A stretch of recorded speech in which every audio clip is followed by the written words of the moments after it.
All right, and we are back here on the GSMC Football Podcast. And for the third part of the show, we are now going to talk about a pair of wide receivers, Michael Pittman getting a new deal with the Colts, as well as Tee Higgins requesting a trade from the Bengals. So there obviously was speculation that, you know, Tee Higgins could be traded. I know when the Bengals franchise tagged him, at least for the moment, you're like, okay, they're keeping him around. And on top of that, the Bengals could be losing Tyler Boyd. Tyler Boyd's a free agent. He could end up going somewhere else. Now, the Bengals did cut Joe Mixon to save money, so maybe that could help.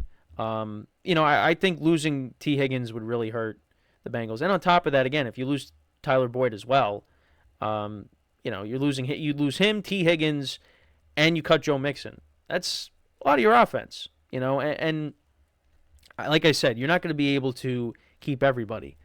But yeah, I mean, contract talks have kind of stalled a little bit. The Bengals, I think, will try to work something out, but ultimately, if that doesn't happen, he can end up getting traded.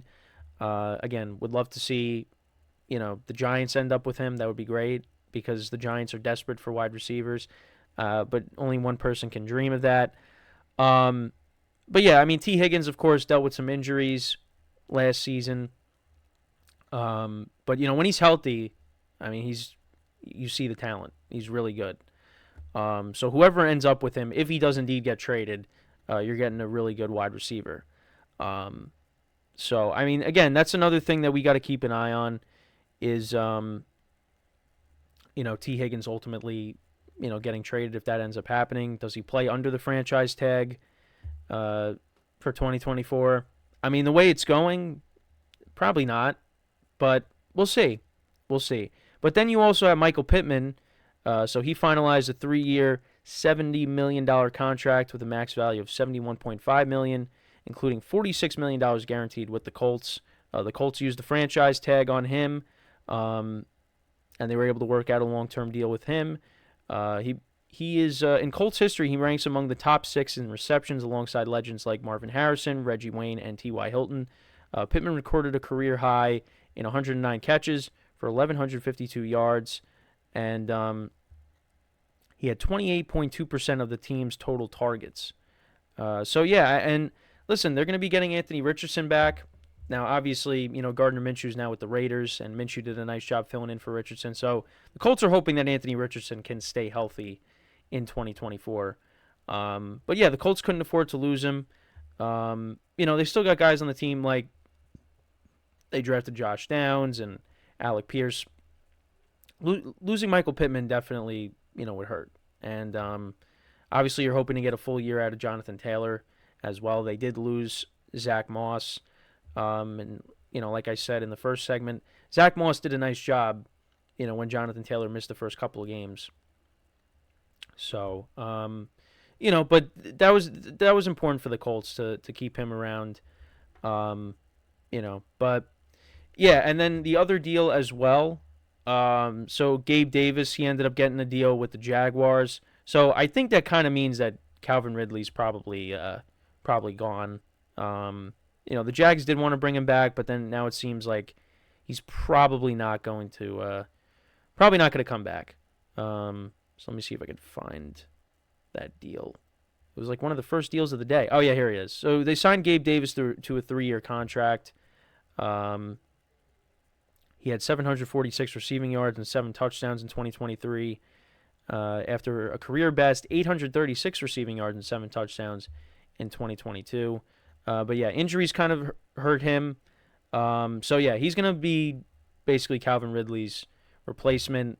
So he joins Christian Kirk, who the Jaguars obviously paid a couple of off seasons ago. Running backs was really the story yesterday, and defense, and I guess quarterbacks. Well, receivers, things are kind of stalled a little bit, but I mean, these are really the major things. Gabe Davis, Michael Pittman, Tee Higgins. Unless I'm missing another one, but Yeah, I mean, I think the biggest thing out of the three is Tee Higgins. Um, so it's going to be interesting how the Bengals navigate through that whole situation, because again, Joe Burrow's new deal hasn't kicked in yet. They got to pay Jamar Chase, which they really want to. Um, they're not looking to lose him. So yeah, ultimately T Higgins might be the odd man out. Um, Again, Joe Mixon being released, that helps. So maybe they end up working out a deal with T Higgins, and then maybe you end up paying Jamar Chase as well. Um, I mean, listen, the Bengals weren't a good running team in 2023. I mean, when Burrow's healthy, I mean they're going to be slinging the ball. They're not really going to be running it. They're not a run first team. We know this. They're going to be throwing it.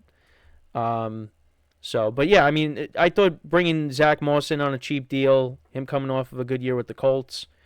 Chase Brown was making plays towards the end of the year. So I think they'll be fine. As long as Burrow's healthy. I mean, Burrow's got to be healthy. If Burrow's not healthy, then forget everything I'm saying right now.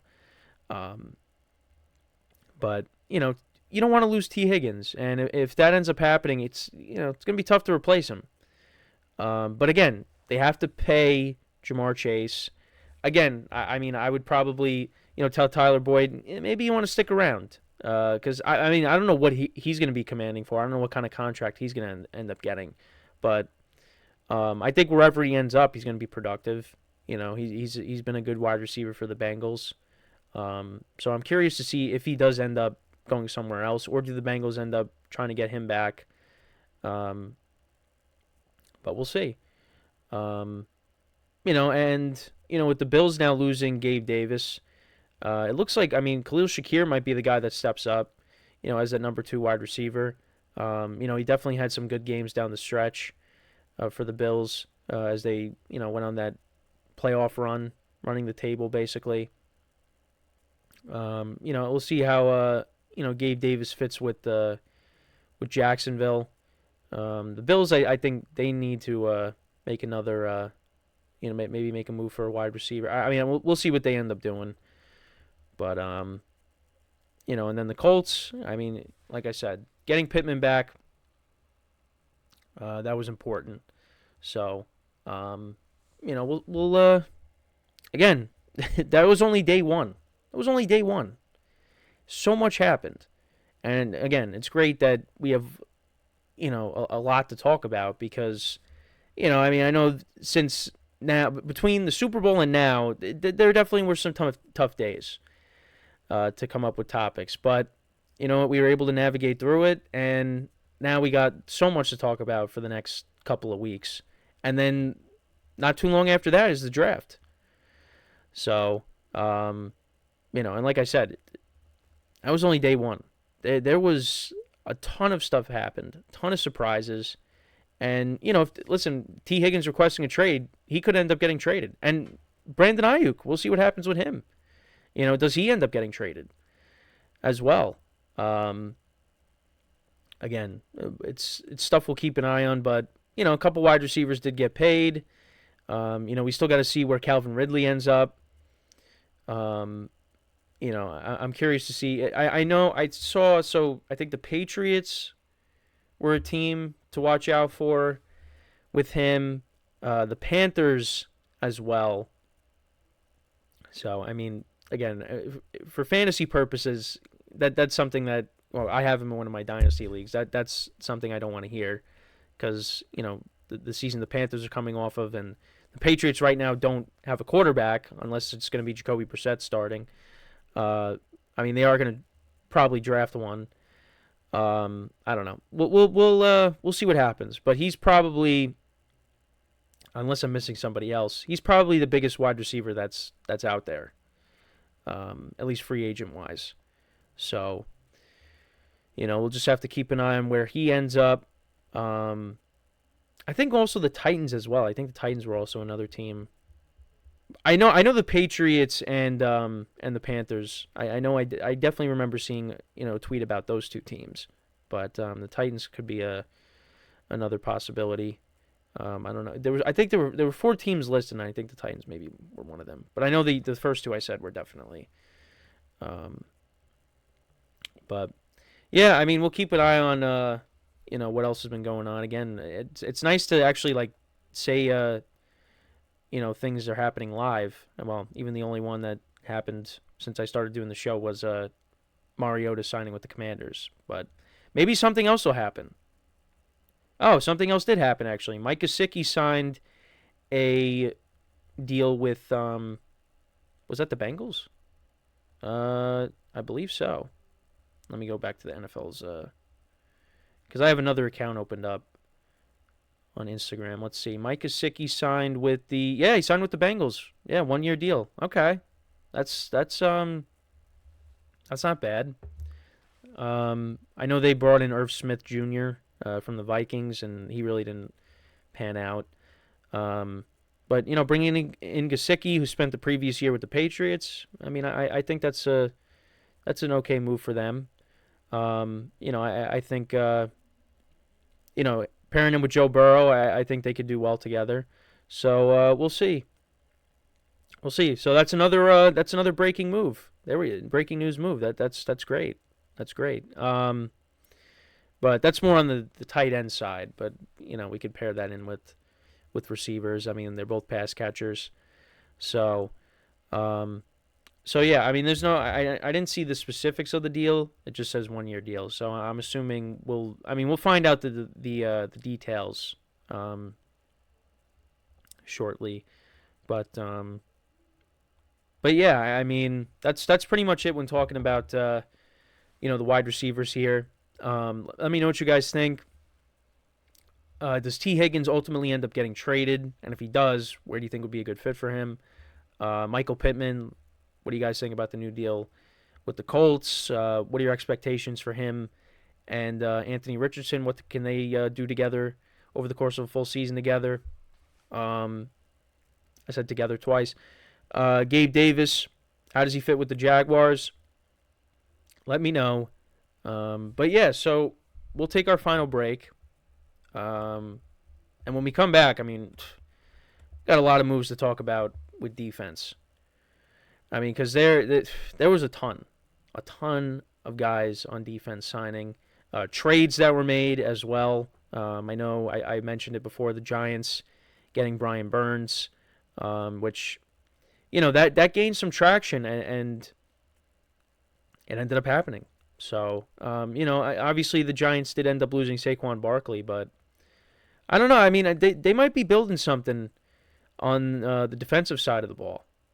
So we'll talk about that. The Vikings signed a pair of defenders. The Packers, they added Xavier McKinney. I know, and we'll get into a bunch of other signings as well. And I also did mention Bryce Huff, also the Eagles signing him.